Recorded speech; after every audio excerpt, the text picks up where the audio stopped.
This is the Detroit Sports Podcast Network.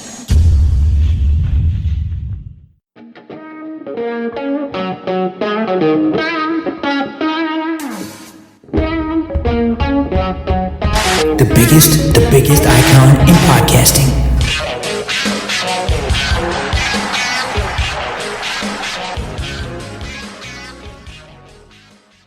Welcome in, everybody, to this week's episode of the DocNJock Wrestling Podcast. I'm your host, Adam the Jock Strozinski. On today's show, we've got a whole bunch to get into. We have Slammiversary that we got to cover. We've got to give predictions for what's coming up between AEW and New Japan. We've got Rhea Ripley out with an injury and what's going on there. Is Triple H back in NXT? We're going to talk about all of that. We're also going to break down what's been going on in WWE because there's a bunch. We're going to talk about what changes we think are coming with Stephanie, if any at all. I think that's going to be an interesting conversation. Also, with this Forbidden Door pay-per-view, there's kind of a lot to unravel here. And the Doc and I are going to do our best to give it to you all. And like I said, doing it with me as always, he's the one, he's the only, he is the Doc, John Macaroon. What's up, cuz? The Doc has arrived. It is going to be a great show, man. I loved the final push towards the pay-per-view. I think Forbidden Door has a chance to be interesting. There are some things we can look at in regards to the way in which it was done. Could it have been done differently? But at least to see Will Ospreay, Okada, at least get introduced to the New Japan guys. Could it have been done differently? Absolutely. But it's going to happen. Forbidden Door is going to take place this weekend, and I think it's going to be a great show. And man, lots going on in the world of WWE, a lot of drama online, so much to get to. Let's kick it off, baby. What's on your agenda first? So we kind of tabled this from last week. Since Stephanie McMahon is now the acting CEO of WWE, I kind of wanted to discuss what we think some changes might be, because when she was introduced as taking over for her father, Vince McMahon, she released a statement basically saying, hey, I always have an open door policy. Whatever you guys want to talk about, we can talk about if you need something. And I think a lot of WWE fans kind of internally rejoiced because we're like, all right, a new vision, something different. You know, this is a way for us to have like a soft transition from Vince to Stephanie. This can now be Stephanie's company. Stephanie can run it. But in the midst of all that, you have Vince still doing what he does for creative. Vince, in my opinion, I think Vince is still controlling everything from the back. I think Stephanie's just a figurehead. And you can look no further than John Laurinaitis getting removed from his position and being sent home on leave, and Bruce Pritchard now getting put into John Laurinaitis' position as talent relations. I don't think Stephanie McMahon is going to put Bruce Pritchard in charge of that. Bruce Pritchard already doing a bunch with the creative for WWE. He's basically Vince's right-hand man when it comes to that. Vince's other right-hand man is John Laurinaitis. Vince knows like three people, and Vince trusts like three people. So for Bruce Pritchard to be put in as the head of talent relation, I was really hopeful with Stephanie getting named, and I thought we were going to get some change. After Bruce Pritchard was instilled as the head of talent relation for John Laurinaitis, who's been sent home on leave, I'm left wondering if anything is really going to happen here. And at this point, you have John Laurinaitis, like I said, being sent home on administrative leave, and Bruce Pritchard ends up getting put in, I believe it was on Monday that this takes place, or Monday evening this takes place, where Bruce Pritchard is now the head of talent relations. I don't know if anything is going to change. In my head, Vince is going to run this company until the day he dies, and there will be nothing that will really change, because whether he is the CEO, whether he is ousted off of the board, whether he's the one still running creative, whether it is Stephanie implanted as a figurehead and he's basically the puppet master, I don't think things are going to change. And it makes me really, really sad for WWE. What do you think? Is there anything that's going to change with Stephanie being in charge, or is she, in fact, just a figurehead? No, I don't think. I mean, if it was somebody outside the company, then you could look to see and maybe make that statement. But knowing that she has the ear of Triple H, knowing that she's been in the business before, she's been there. I mean, basically the pseudo facto CEO. It's not like she's not talking to her dad about the inner workings of the company. So I would assume that the natural assumption would be the women are probably going to get a lot more attention. You're starting to see that a little bit. You're not going to see the women be overlooked under Stephanie McMahon if that's the case. So I would look there first.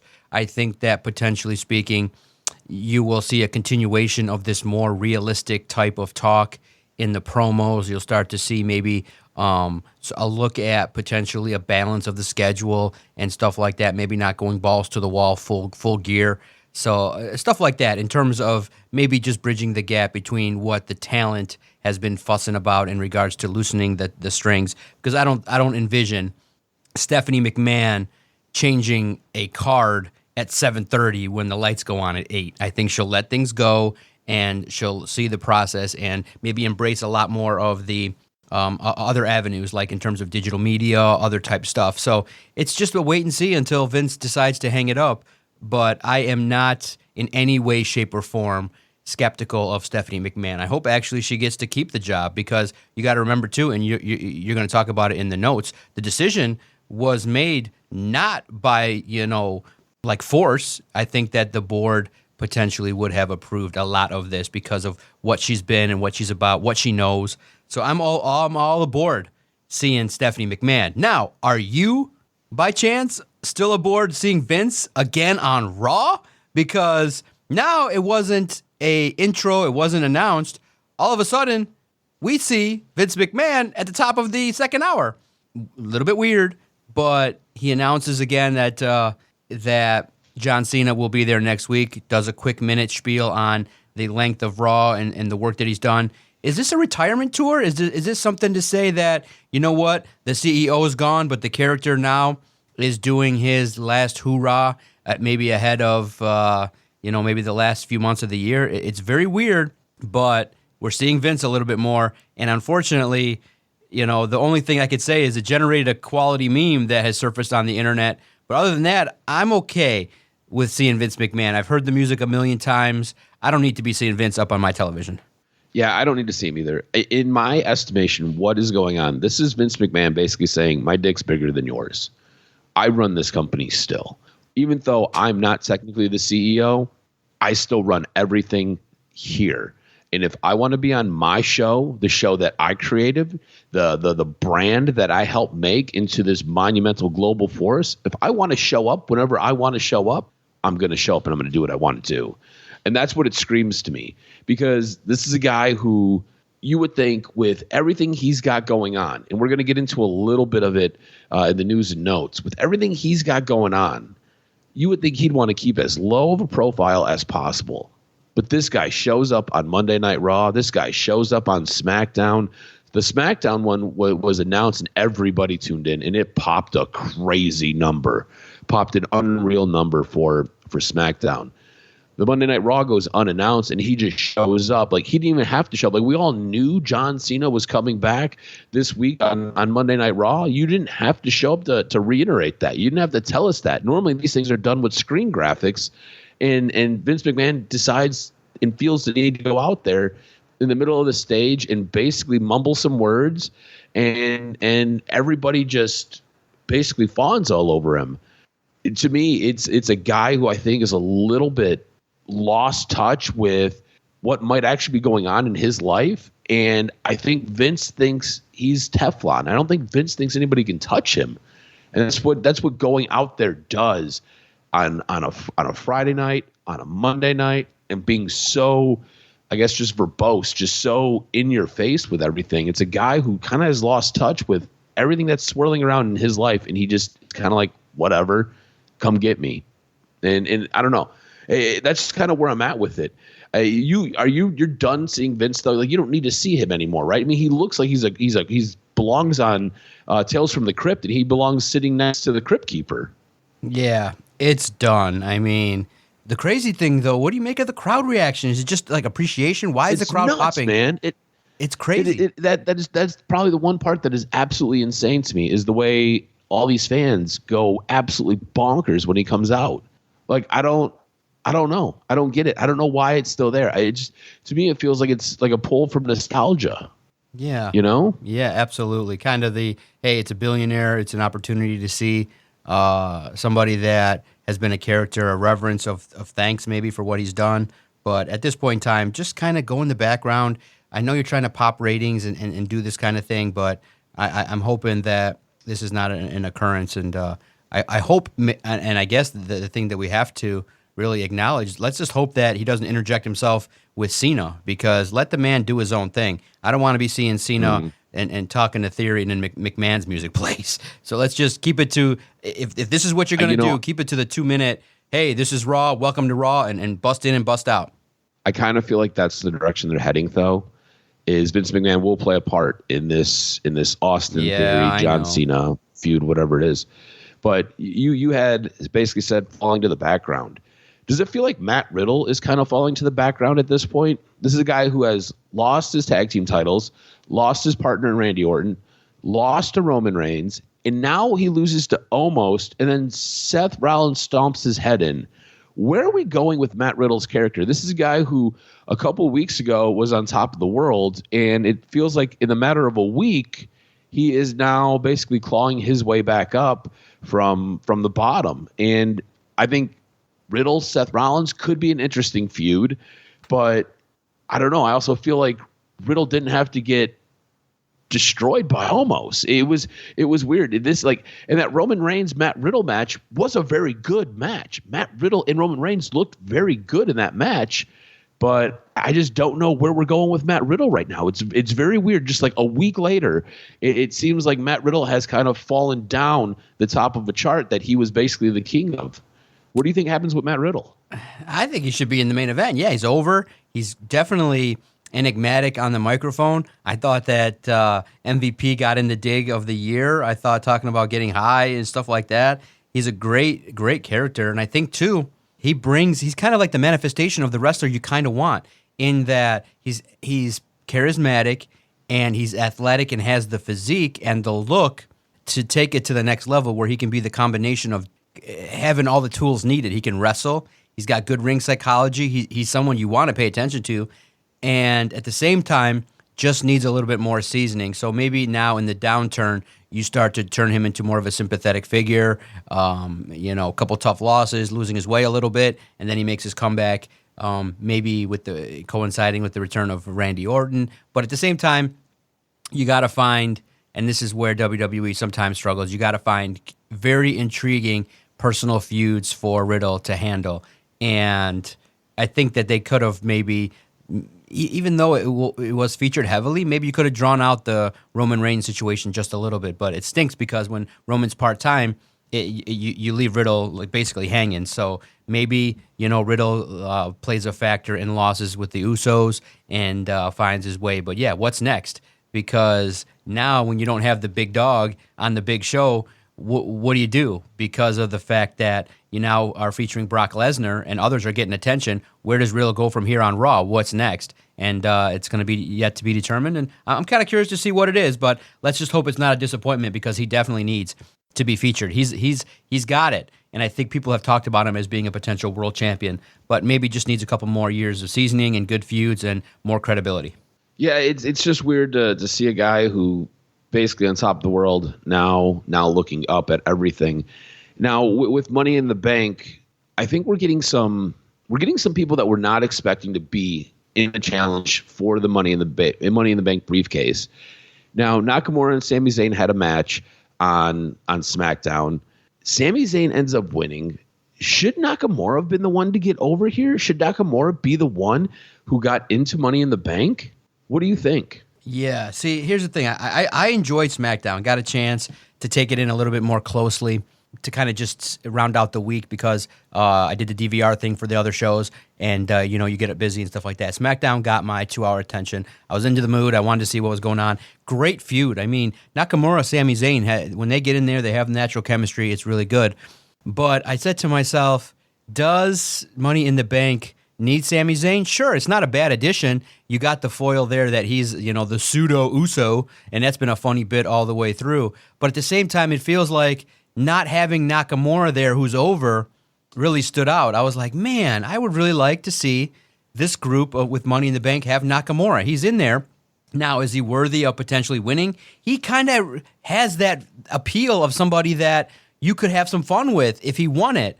But I think this go around, it really is shaping up to be the Seth Rollins show. Maybe not. Maybe they'll have the swerve, which would intrigue everybody. But it just left me wondering, man, Nakamura would have been cool. I think that he's the most over because now you got Sami Zayn, you got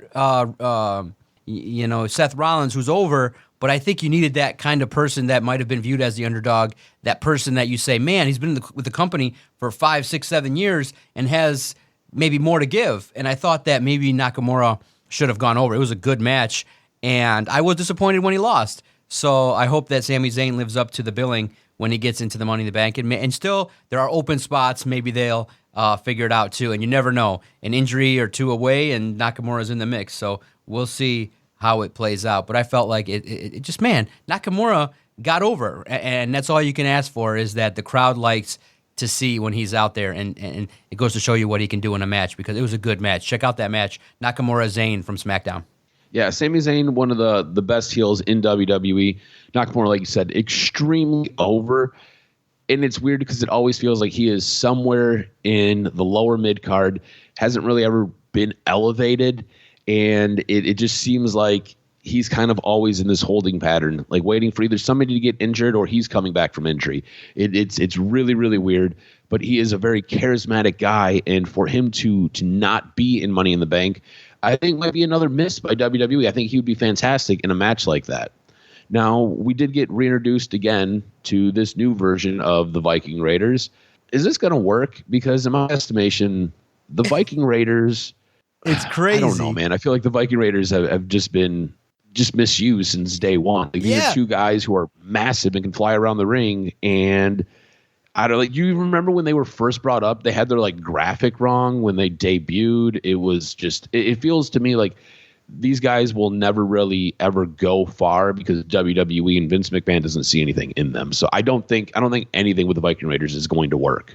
Yeah, it's like the 9th incarnation of them. It's like they're the AOP 2.0 of the WWE. It's like, how many times are they going to come and go? And that stood out too. It's like, man, you have them come in and destroy the New Day, which I thought was cool. And you ruin a fun segment with Shanky dancing and having a good old time with it. But you come in and you establish them as the badass. This is the new Viking Raiders. Okay, great. That would be great. Now, if they can stay on TV for a year and build it up, and hopefully the reestablishment of the tag team division can take a good and take a turn for the positive. But I'm skeptical right now. The Viking Raiders, and remember that they were the Raiders, and they jerked around their name a little bit. You took a lot of luster off when you jerked around their name, and then they were the Raiders, the Viking Raiders, whatever else their names were. They got a lot more to do to establish themselves as a team to be reckoned with. Yeah, there is some work that needs to be done there. I don't have any faith in anything good coming for the Viking Raiders. We'll see what takes place. Now, something that was good or something that really seemed to hit was Slammiversary. So Impact had their WrestleMania basically last week. You got to take it in. You want to talk about it. So break down what took place on Slammiversary with Impact. Cool. Let us know how it went and what you think about it. You have to also, when we knock WWE, you have to give them credit, and AEW. Slammiversary really did a great job of reminding people that they've been around for 20 years.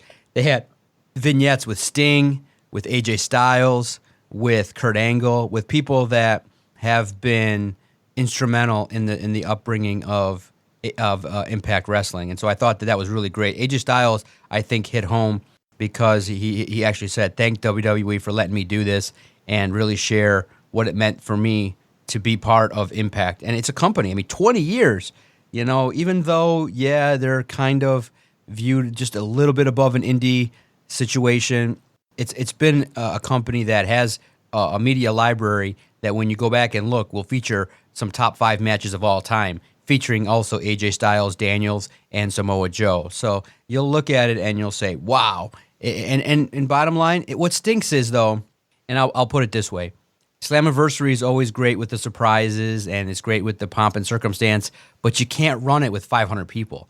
You need it. You just got to find a way.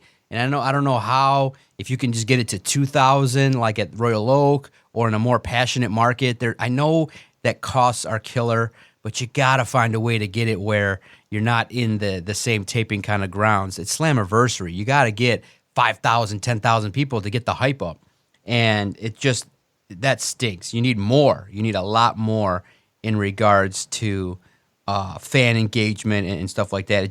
The acoustics, like when stuff happens, it's the same kind of vibe of the cheers and stuff like that.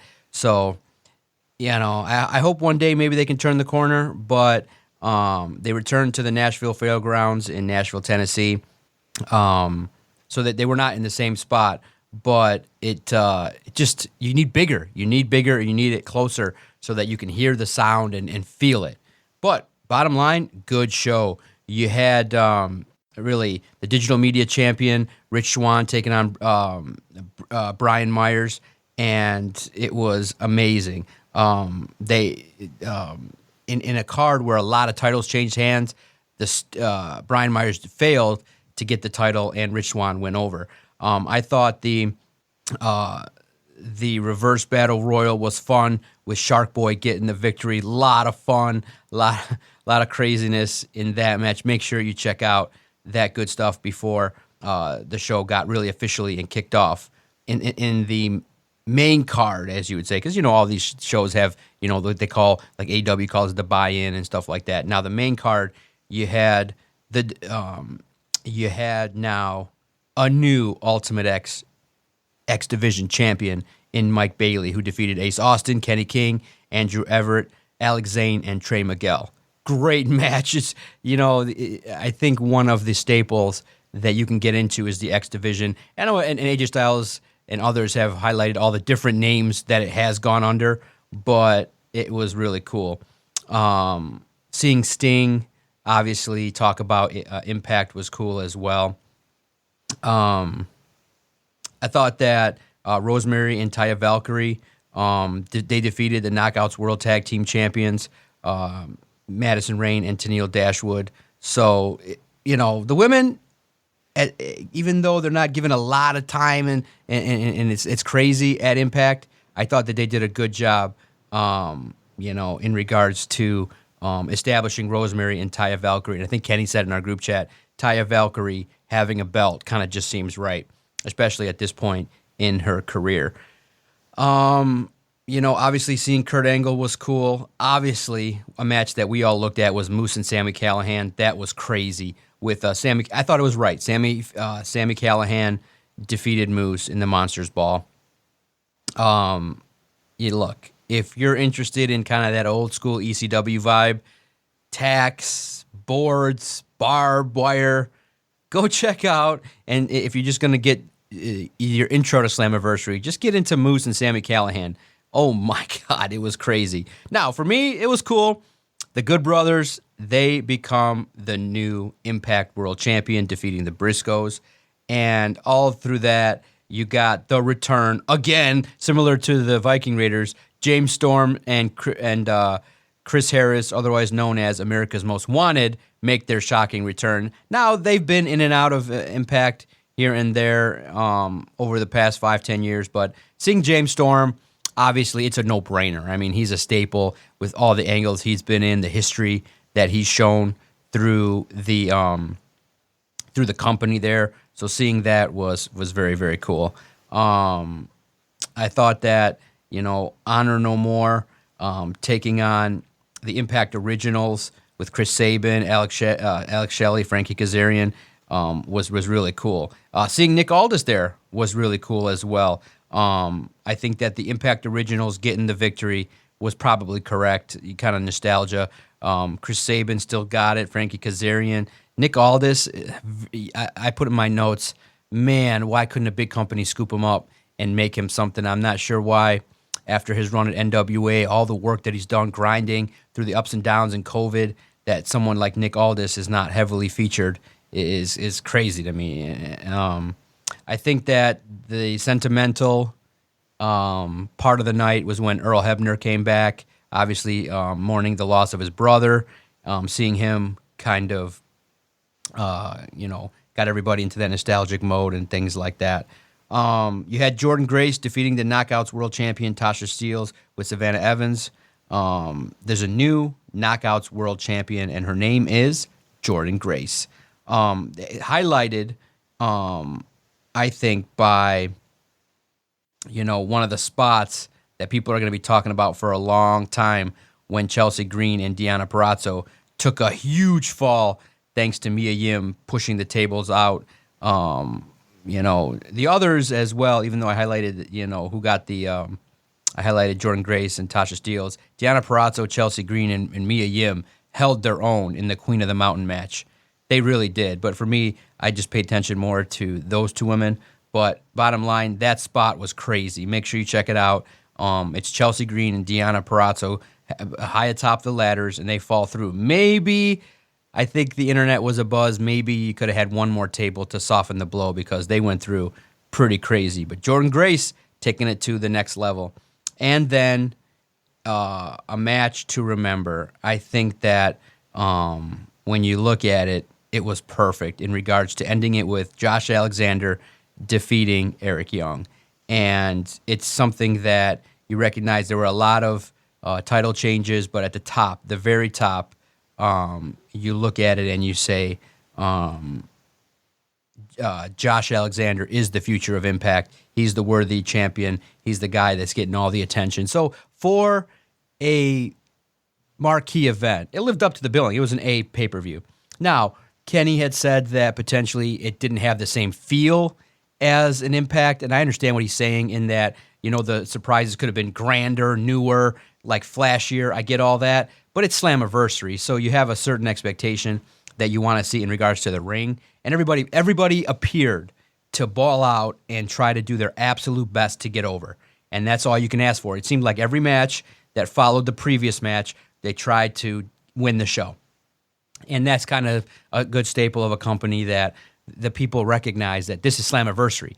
This is not just your average show, and you got to do a little bit more to stand out. And everybody did. There was no real stinker of a match. Some hit more than others, but if you just have time to break it up in parts, maybe it's tough to watch it all the way through, but I think the Slammiversary really lived up to the hype, and it was a good show. I think, if you look at it like it's the culmination of their year, then they deliver. If you look at it like, okay, let's compare this to AEW, you might be a little disappointed, but look, Impact has a spot, and for whatever they are, they're developmental or they're, second tier, whatever you want to call it, they do such a good job of telling stories and putting on matches that they create just enough buzz and moments that keep people talking about it, and that's why we keep paying attention to it. And hey, it might be the only way we get Kenny to listen to us. Might be the only reason. I know he's not listening for me, that's for sure. Impact does another great job, and again, this is their WrestleMania, a really, really good show. And I think the one thing Impact does maybe better than anybody else is they have really interesting, weird matches, like the Reverse Battle Royal. That's kind of nuts, right? Like everybody lines up outside the ring, they fight their way into the ring, and then everybody's got to go over the ring until it's down to the final two. And then when it's down to the final two, they wrestle a regular wrestling match. Like that's just weird, but it's entertaining and it's interesting. And like the Women's King of the Mountain match, that's another interesting match that they have. So Impact, again, doing really, really good things. AEW did some really good things on Dynamite on Wednesday night. We did have a bit of news come out on Wednesday night. I think that's kind of where we want to take this. I do want to get into some of the stuff going on with Forbidden Door, and I do want to get into kind of our take on this build of Forbidden Door and kind of what's going to happen and some of the hard part about planning a pay-per-view like this, a joint pay-per-view like this. I do want to get into that, but I want to save that for right before we get to our predictions. Bryan Danielson ends up coming out, obviously still dealing with a concussion, possibly a head injury. How disappointing is it to you that he is not cleared to compete at Forbidden Door or at Blood and Guts, which we will be at on this upcoming Wednesday? How disappointing is it? Because Zack Sabre Jr. and Bryan Danielson, that is one of those matches that I think everybody wants to see. And Zack Sabre Jr. basically comes out, calls out Bryan Danielson, and yet Bryan Danielson can't wrestle. So how disappointing was that? And Bryan Danielson says he's got a mystery man who's going to take his place. So possibly a new member of the BCC joining and going to be showing up at Forbidden Door and then at Blood and Guts. So I do want to kind of touch base on who you think that mystery man might be, because I've got a couple ideas. I know you got a couple ideas, but first, how disappointing was it that he can't wrestle and that he might again be dealing with what sidelined and forced him to retire in WWE? Yeah, I it's disappointing, obviously, because we're gonna see, no CM Punk, no Bryan Danielson. That's gonna suck. But at the same time, anytime that you wrestle in a physical sport and you have a history of concussions, you're one bump away. And especially, it really lends to the credence that should really Bryan Danielson have been involved in that Jericho Appreciation Society match to that violent degree, he's going balls to the wall. He ain't protecting himself. So obviously he felt the ramifications of it. But the blessing is he said that he's going to be back. He's going to be super cautious nowadays. And it's just weird, though, in that he still revels in violence, knowing that he's one bump away from ending his career. So it's crazy in regards to it. But he did say, look, I'm coming back. I have a guy that I trust will be part of the deal here. And I don't know. For me, I know you said I have a lot of names. I only highlighted one. I can only think of Johnny Gargano as being the guy. He's the only guy that's from WWE that's, could potentially come over that we all know has been, without a contract. So that was the name I highlighted. I couldn't really think of anybody else other than maybe someone from New Japan, but I didn't think of anything. So I think it's going to be him. I hope it's not a spoiler, but we'll see in regards to who that is. And that'll be fun. It'll be nice to see a nice match between Zack Sabre and whoever it may be, because Zack Sabre is pretty sweet, pretty technical. Yeah. Definitely a guy that people can pay box office and enjoy seeing out there. Yeah. Zack Sabre Jr. is fantastic in the ring, like you said, extremely technical. Johnny Gargano was a guy who, I'll be honest with you, when Bryan Danielson was making this announcement, I went to my phone quickly and I went to see who was available. Right, it's either going to be somebody internally, which I don't think. This is going to be a splash move. This is what Tony Khan likes to do. Going to be somebody big he's bringing in. This is a way to bring them in and introduce them. So I'm like, who's available? Johnny Gargano never crossed my mind until a day later. And I was like, oh, crap, Johnny G's still available. He would be fantastic. And he's teased an AEW debut a couple of times. So I think that would be a fantastic guy. But what about a guy like Timothy Thatcher from NXT? Again, that violent style of wrestling. This is a UK wrestler. This is somebody who would slot in real nice with Steven Regal. Remember, Timothy Thatcher was a guy who lost all of his teeth in a match against Matt Riddle in NXT and continued to wrestle that entire match. If you've ever had any of your teeth busted out of your head, it's not fun. It hurts. It sucks. You have exposed nerves. It's not great. Would be a perfect fit, in my estimation, for joining the Blackpool Combat Club. Now, another guy who's getting kicked around is possibly Cesaro. Cesaro and Bryan Danielson have a little bit of relationship from working in WWE. Oh, that's perfect. He's been a free agent forever and a day now, and he's a guy who can really go. He's a guy who can really wrestle. So there's a couple of guys here that could be this mystery opponent, and I think that was the big thing coming out of that was the big thing to really kick off Dynamite, and then what ended Dynamite was also a pretty big thing that we're going to talk about here in a second. See, I got thrown off the scent because I thought I read a report somewhere that he might end up back at WWE. Mm-hmm. So he's not signed with anybody. Yes. There was some conversation that his asking price might be a little bit too high. Tony Khan can afford the world if he wants to. So I don't know. I think if I had to rank it out, right? Like if I had to put money on it, I think my odds-on favorite would maybe be Cesaro, then Johnny Gargano, and then Timothy Thatcher. Yep. So I like any of those guys. It's gonna be a fantastic match. It really is gonna be a fantastic match. Now, what happened at the end of Dynamite was pretty important, pretty spectacular. Or actually, it was more in the middle, but it shocked the shit out of me because I thought this guy was dealing with an injury. I didn't think he was going to be part of this pay-per-view. I'm so excited that he is part of this pay-per-view, and I watched this part of Dynamite like 3 times. but Okada shows up and is now competing at Forbidden Door. How excited were you to see Okada, arguably one of the greatest wrestlers in the world wrestling today? How pumped up were you for that? It was interesting because I was pumped. It was cool to see because obviously Okada Omega, we started definitely looking at New Japan a lot more when we started highlighting that. Obviously in that January year when they were going at it, it was great to see. But I did read some of the reaction online too, which made sense. Why not have him come out in the full pomp and circumstance? A T-shirt and athletic shorts.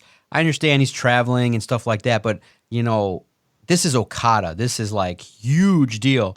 And the attire kind of didn't match. Like you kind of needed that Will Ospreay extra kind of thing, like full glitter, full on. Like this is major. This is Okada, his first television appearance in AEW. T-shirt and athletic gear, I think maybe came across as a downplay of the significance of who that person is. This is a character and a performer that has had some of the all-time feuds with some of the greatest wrestlers of all time. And it didn't kind of seem like that. It's like, again, you're appealing to the marks. It was great because you had that lady who was stunned, shocked. They panned into her. That was cool. But again, everybody, like I know Okada. You know Okada. If you're Joe Blow in Arkansas and you're like, who's this guy? He's in a T-shirt. Okay, just another one of those guys from over there. Oh, okay. You needed to make him huger. Like I'm talking about, like this is Rock Stone Cold-esque in what we're trying to do, and I think they failed at that point. But hell, I guess to some degree, I don't have to worry about the casual. But when you look at it, you need to create megastars. Because look, 1 million pay-per-view buys is great. But you know what else is great? 3 million pay-per-view buys. So you got to look to, fine-tune things to go bigger, badder. And I don't know if Okada's presentation, especially with those punches, for me, I'll say this. Everyone knows it's sports entertainment, But the one thing that they could do without is, like, people have to look at the two different kind of punches. There's the punch where The Rock he does the full swinging kind of tap to the side of the face. That looks a lot better than when the guy grabs the guy's head with the left arm and then takes his forearm and kind of jumps it up. That punch looks stupid. Samoa Joe does it. Okada did it. That forearm thing that they do is hard to sell. It's hard to make you look cool when you're doing that. You got to throw punches roundabouts. You got to throw roundabouts instead of forearms. So, at least in your debut. The debut, you can't do forearms. You can do forearms in your 5th, 6th, 7th, 8th match, and you're doing that. But that move doesn't look real. It looks stupid because you obviously have to slow down. You can't give a guy a forearm or you're going to take his head off. The Rock, Triple H, those guys' punches have to be done in that way. Roundabouts, not forearms. But, it's a staple of maybe international wrestling. But I would say that it was cool. It was cool because he's synonymous with the change entrance with the coins. So when he came out there, it was pretty sweet. Yeah, it was a pretty cool moment. But I think you're right. The way that this has been built, and this is kind of how I want to transition into just before we give our predictions, because this is a big problem I see with this pay-per-view. A lot of these guys from New Japan, the average fan has no idea who they are. The average fan has no idea why they should care. And unless these guys from New Japan are just going to be fed to the AEW guys, then you really shouldn't care. But you can't have that. This is something that you and I talked about pre-show. How do you go and book this pay-per-view? Because at the end of this pay-per-view, you need both New Japan and you need both AEW to come out looking incredibly strong. So how do you do that? How do you go about planning this, and how do you go about booking this to where both of your companies look really, really good? And I think from an AEW standpoint, I think they did an absolute shit job of making you care about who these guys are from New Japan. Like, there's really no, like, I've seen Jay White now on AEW TV, I think maybe 7 times. What I know from watching AEW television is he runs a faction in New Japan. They seem pretty cutthroat. He at some point had some dealing with Adam Cole and the Being the Elite, but I don't really know what it was. And I know that he's now the champion. And him and Hangman Page have a little bit of a history, but I don't really know what that is. That's what I know about Jay White. Now, I know more because I know who Jay White is, and I watch New Japan Wrestling, but that's all I know. That's not really enough to really make me care about anything. I know who Okada is because I watched some of his most fantastic, famous matches. I know that I should care about Okada. Do you realize as AEW is airing on TV and Okada shows up, I have to pause my TV and I have to explain to my girlfriend, who is a massive wrestling fan, but she's new. She's new to wrestling, has really no idea who Okada is. I'm like, hey, do you remember that one Kenny Omega match I made you watch back in when they wrestled in New Japan? She was like, yeah. I was like, you remember those 3 matches I made you watch? She was like, yeah. I was like, that's the guy that wrestled Kenny Omega. She was like, oh. So now she cares. Because now she knows, because she had that history of me forcing her to watch 3 matches with Kenny Omega, and I made her watch the whole thing. They were like 45 minutes to an hour long. She watched all of them. So she now cares about who the hell Okada is. On top of that, I had to explain to her the history of what Okada meant to New Japan. Same thing with Tanahashi and what he meant to New Japan. So now she cares about these guys. The announcers on AEW did an absolute shit job of making you care about these wrestlers. If you're an AEW fan, you're an AEW fan. You don't care about these guys. If you're a wrestling fan, you know who these guys are and you care. But I feel like AEW did a really bad job of getting you invested in who is challenging their wrestlers and who their wrestlers are challenging. And like you said, I think it makes for a really difficult way to predict and try to figure out who's going to win these matches. Is there a way that AEW should have went about doing this to make it different, to make this feel more important? Because I feel like you said, it's really cool to have like 1 million buys for a pay-per-view, but you know what's even cooler than that? 3 million. And you know how you do that? Like you said, make you care, get you interested, get you to want to know more about these guys. I don't think they did that. I really feel like they dropped the ball on this, and I feel like it is on the announcing staff. I think it's on Tony Khan. And I just feel like it was a really poorly put together pay-per-view when it comes from the standpoint of trying to build and tell stories. And that makes me really sad, because if this is your first introduction to New Japan, this probably isn't the best way to go about it. Do you think if they had more time that they could have did a better job with getting you a little bit more invested in some of these wrestlers from New Japan? Yeah, and I don't know. You can't be all things to all people, but yeah, I think that you summarize it perfectly. More, you need to make it a big, huge deal beyond those that already know who he is. And I think that when you're Okada, you're like, why be so casual? Diamonds, flare, red, come out like you come out. You don't. He doesn't come out in a t-shirt and athletic gear at New Japan at the Tokyo Dome. It's huge. So I would have come out looking like a professional wrestler instead of a tourist. Yeah, you have to do it a little bit different. Like, you have to figure out a different way to kind of get this stuff over to a different crowd, to different eyeballs. And I just feel like they really dropped the ball. You want to get into these predictions, because I think this is going to be really difficult for both of us. I'm on a two-match losing streak here. You have really cut into my lead. I only hold a 3-point lead in calling the card 6.5 to 3.5.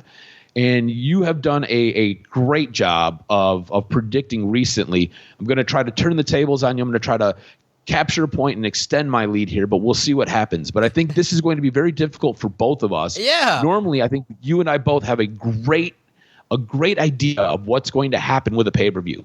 Yeah. I'm not sure either one of us have a clue here. I don't have a clue, because it's like, who deserves to go over? When I got up this morning, I can tell you my routine. I get up, I go to my backyard, I circle, I clean up from the kids because they leave their sandals and shit everywhere. So I got 2 young ones, so I kind of clean and hang outside for a minute, get some sun. And the first thought was, obviously, okay, make sure you're on time so you're not 10 minutes late.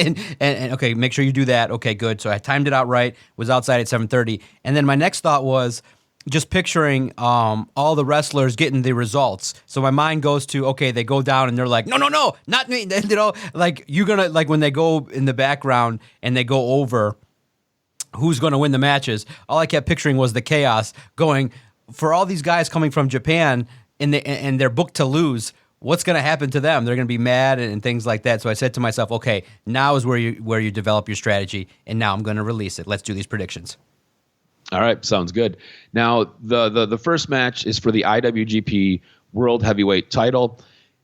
Jay White, who's the champion, defends against Hangman Page, defends against Okada, defends against Adam Cole.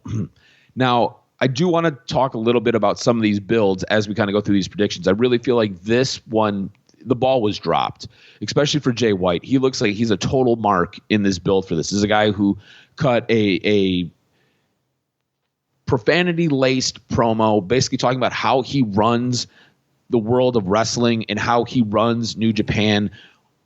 And he's going to pick who he's going to take on at Forbidden Door, only to then be told that he's taking on Hangman Page, because Hangman Page wasn't supposed to get an opportunity. Adam Cole wasn't supposed to get an opportunity. He was keeping his opponent a mystery, and then Okada showed up, and now he's got to take on all these guys. He comes off as a total mark in this, but with him being a total mark in this, he was just crowned the champion. I don't think you're going to take the belt off of Jay White this early. I think Jay White retains his title. Yeah. Who do you think wins in this match? Yeah, absolutely he retains, and he's pretty sweet. I think the foreign guys with Jay White and Ospreay and Zack Sabre, man, there's a great now. And then now on the outside, throw in Gunther as well. They're taking over. What happened to the quality American wrestlers? The foreign guys are taking over in terms of quality wrestlers. But bottom line, Jay White, when he talks, you listen. So he's got to retain. Mm-hmm. All right, next is for the interim AEW World Championship. You've got Tanahashi taking on Jon Moxley. Tanahashi obviously representing New Japan. Jon Moxley obviously running AEW.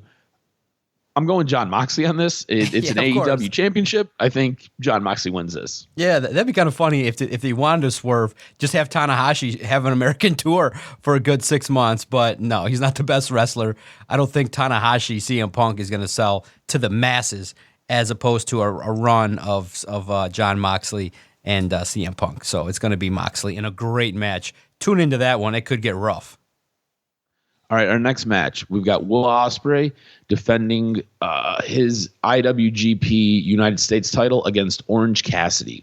Who do you think wins in this match? Will Ospreay, if there was a chance to go all in on one match, I don't see Orange Cassidy getting over on Will Ospreay. I think that you have to continue. If you're Will Ospreay, you have to continue your run and get some wins here.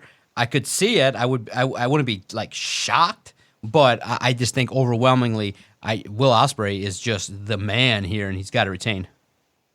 Yeah, I think Will Ospreay retains his belt. I think this is going to be probably the match of the night. I think this is going to be a fantastic match, especially if you like spots and you like a little bit of a spot fest. Both of these guys can do amazing things. I'm really going to be intrigued to watch this match because I think it's going to be absolutely fantastic with a lot of different crazy moves. Now, the next match, Thunder Rosa defends her title against Toni Storm. This is again for the AEW Women's Championship. Who do you think wins this match? Remember, they've done an absolute garbage job with Thunder Rosa as the champion. And Toni Storm has got a little bit of a push here, a little bit of heat going into this match. This is a babyface versus babyface match. Who do you think wins this? Man, it does not appear to me that Thunder Rosa is the best wrestler in the world. So for me, I got to go Toni Storm. I think that you have to have some title changes, some intrigue, and I think that Toni Storm could represent a lot in a lot of ways. So give me Toni Storm. Yeah, I'm going Toni Storm as well. Like I said, I think they've done a really bad job with Thunder Rosa, with her being the champion. I'm wondering if she is dealing with an injury because she really hasn't wrestled a whole ton.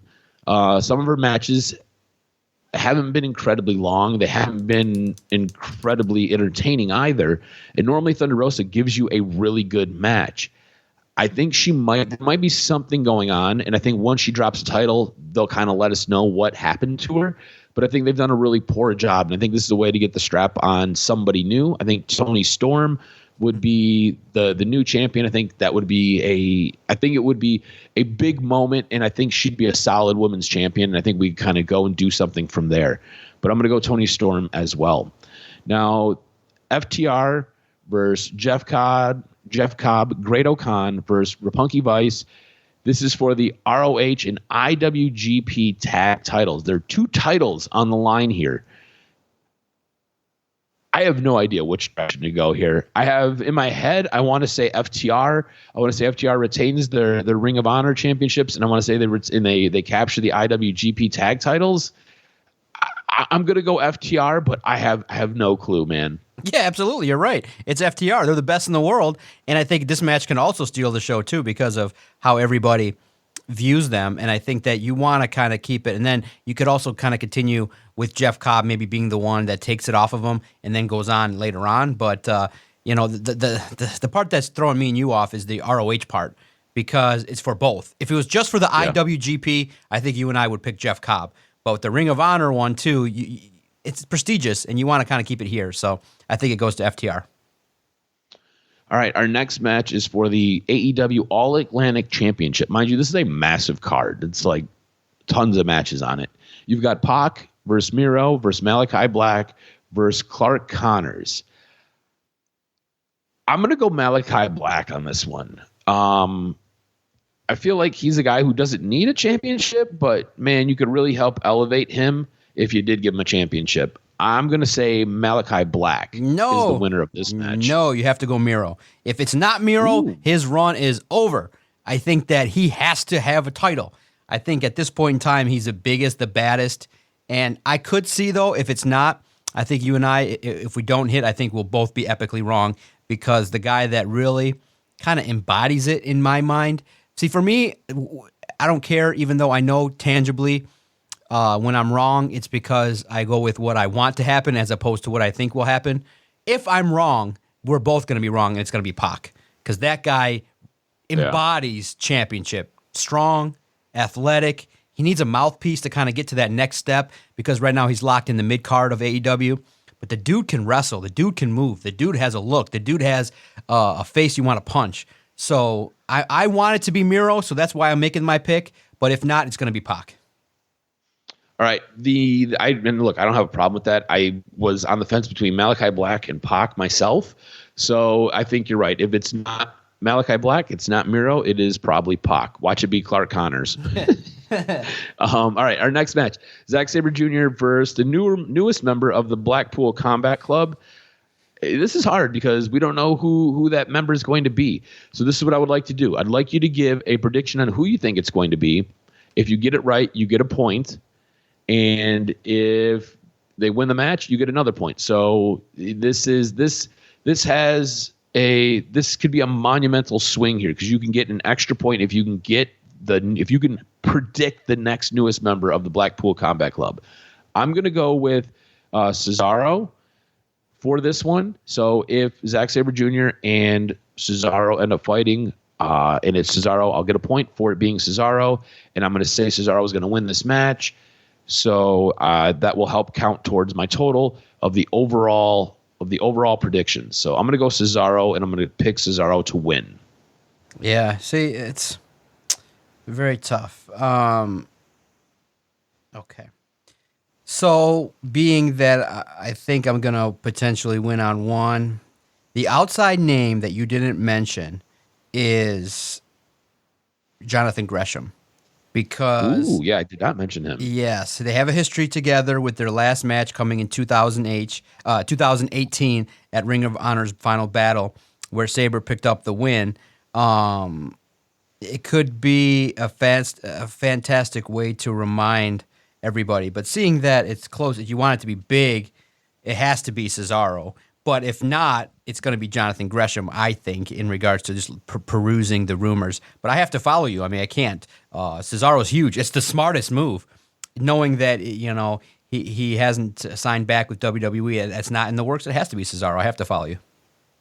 All right. And Cesaro wins, or does absolutely. No. So Cesaro wins, man. You go with you bring on a star, and that's a guy you can make into the head of the Blackpool club instantly with credibility. There's nobody else. I mean, there's nobody else that you could say could stand in the ring with Danielson and Moxley and William Regal with the same cachet as them. Oh my God, and he'd be over.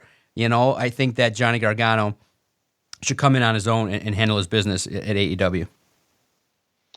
All right, our next match, Eddie Kingston, Shota Umo Wheeler Yuta taking on Chris Jericho, Minoru Suzuki, and Sammy Guevara. If there was ever a man I never wanted to ever meet in a dark alley, it would be Minoru Suzuki. Who do you have winning this match? See, this is tough, too, because you got Blood and Guts following. So there's going to be some revenge aspect here. But I think that Eddie Kingston has been on a run, so give me the Eddie Kingston and his team. Yep, that's who I've got as well. I think Eddie Kingston and his team wins this. Also, you got Wheeler Yuta in the mix with Eddie Kingston's team. It's a great way to help keep hyping up a guy. I don't think Chris Jericho needs a win. I don't think he gets hurt by a loss. So I'm going to go Eddie Kingston squad.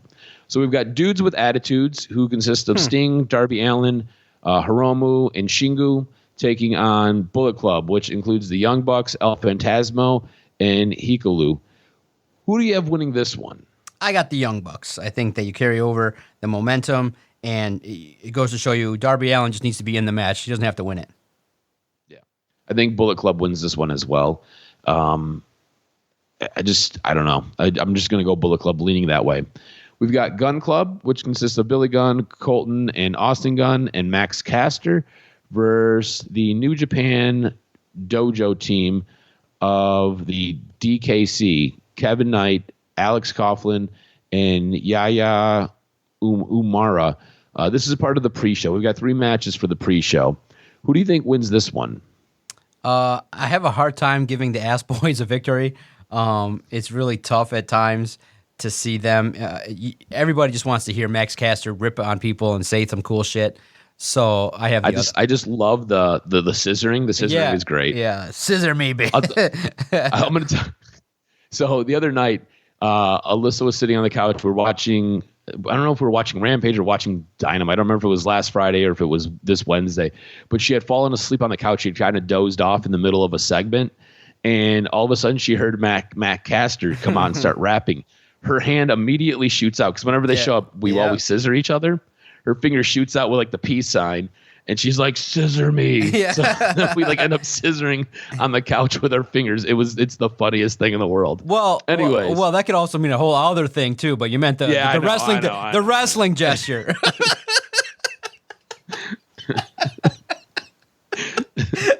The wrestling gesture. Yes. Is it safe to say that you're going with the New Japan Dojo team? Yes, I am. Okay, I'm gonna go with the Gun Club. Just because I love the scissoring action. So I'll go Gun Club.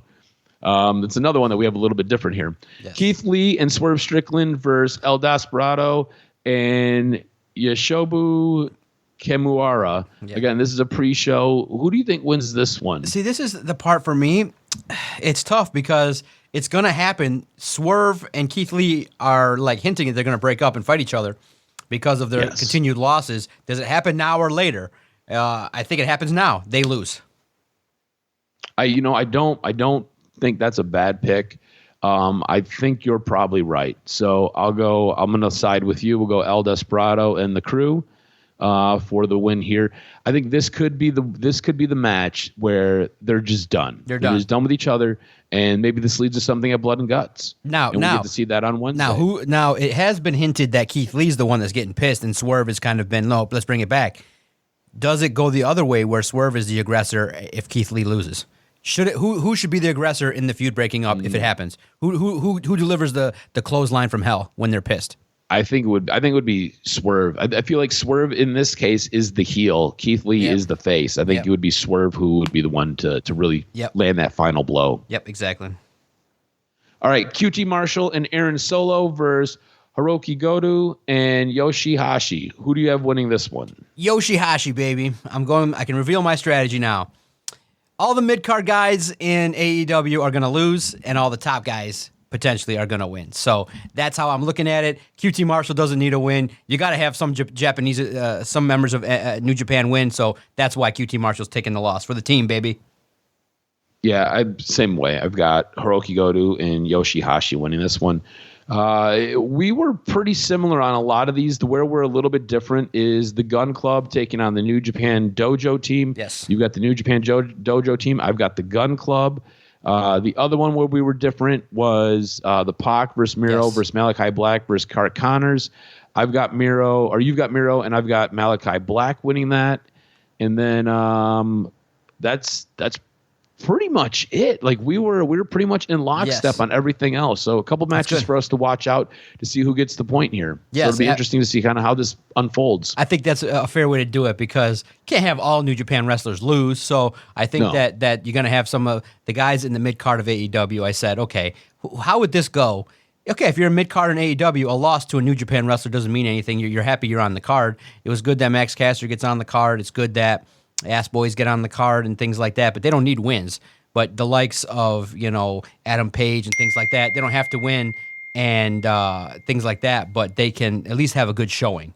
So, and plus, really, in the end, Will Ospreay and Jay White, they can have more of a presence in AEW down the road as well. I mean, literally, at this point in time, I don't know if this is a test run, but give them contracts to stay in the States. I think Jay White definitely doing work with Impact now and staying over here is great. They should find ways for Will. I mean, if you have Will Ospreay, Jay White, Zack Sabre, and you just take them and add them to this roster, you now have probably the predominant roster in terms of technical wrestling in the world. And so I hope that, maybe this is like a pseudo audition to see if they can earn AEW contracts and then have them appear in New Japan periodically because I've loved seeing them. Will Ospreay, he just looked like he belongs. He's a star. So I'm excited for this, and I'm excited for the way this card is going to go down.